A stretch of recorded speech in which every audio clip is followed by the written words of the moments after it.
મહેસાણામાં શાળાના માસૂમ વિદ્યાર્થીઓની સુરક્ષા સામે ગંભીર બેદરકારી દાખવતો ચોંકાવનારો કિસ્સો સામે આવ્યો છે.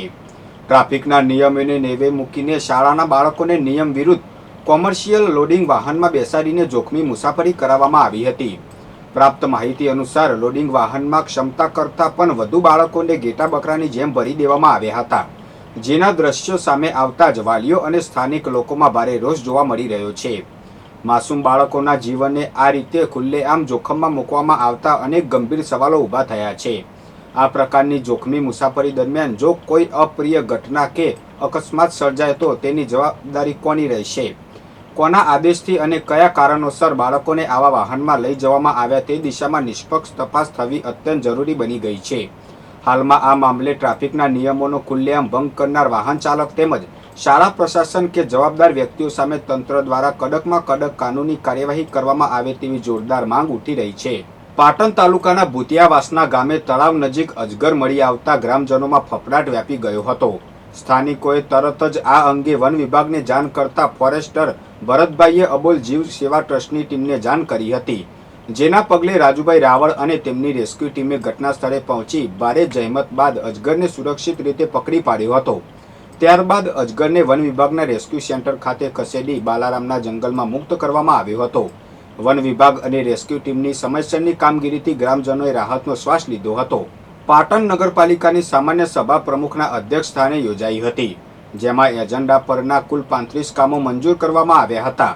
જોકે વિપક્ષ કોંગ્રેસે વિવિધ કામગીરી અને ઠરાવોમાં મોટા પાયે ભ્રષ્ટાચાર થયાના ગંભીર આક્ષેપો સાથે ભારે વિરોધ નોંધાવ્યો હતો. વિપક્ષી નેતાઓએ આક્ષેપ કર્યો હતો કે જનકલ્યાણકારી કાર્યક્રમના મંડપ સ્ટેજ ખર્ચમાં ₹15,000 થી 20,000ના વાસ્તવિક કામ સાથે ₹80,000 દર્શાવી નાણાકીય ગડબડ કરાઈ છે.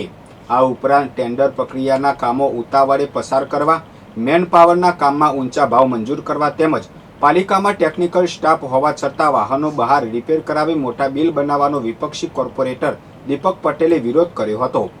વિપક્ષે આ સમગ્ર મામલે તટસ્થ તપાસ સમિતિ નિમીને તપાસ કરવાની માંગ કરી છે. વિજાપુરના રાજુભાઈ દેવીપૂજકના 35 વર્ષીય પુત્ર જગદીશભાઈ પોતાના કાકીના અંતિમ સંસ્કાર માટે સાબરમતી નદી કિનારે આવેલા ગંગેશ્વર મહાદેવ સ્મશાન ગૃહ ગયા હતા.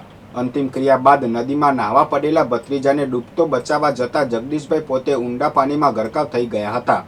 ભત્રીજો સુરક્ષિત બહાર નીકળી ગયો હતો, પરંતુ જગદીશભાઈને બહાર કાઢી હોસ્પિટલ ખસેડાતા તબીબોએ તેમને મૃત જાહેર કર્યા હતા. આ કરુણ ઘટનાથી પરિવારમાં શોકની કાલીમાં છવાઈ ગઈ હતી. મહેસાણા, બનાસકાંઠા, સાબરકાંઠા, અમદાવાદ, ગાંધીનગર અને કચ્છમાં 18થી વધુ ચોરીઓને અંજામ આપનાર પાલનપુરના રીઢા ચોર યોગેશ ગોરધનભાઈ પઢિયાને મહેસાણા એલસીબીએ ઝડપી પાડ્યો છે. મોઢેરા ચોકડી અને રામોસના પુલ નજીકની ચોરીઓ અંગે ગુરુદ્વારા પાસે બ્રિજ નજીકથી બાતમીના આધારે તેની ધરપકડ કરાતા બી ડિવિઝનની 3 ચોરીઓનો ભેદ ઉકેલાયો છે. તપાસમાં તેના સાગરીત કિશોર ઉર્ફે કે લુહાર રહે ડીસાની સંડોવણી ખુલી છે. પોલીસથી બચવા પોતાના ઘરે રહેવાને બદલે મોંઘી હોટલોમાં રોકાતા આ તસ્કરને પકડવા એલસીબી છેલ્લા 7 મહિનાથી વોચ રાખી રહી હતી. પોલીસે બીજા ફરાર આરોપીની શોધખોળ હાથ ધરી છે.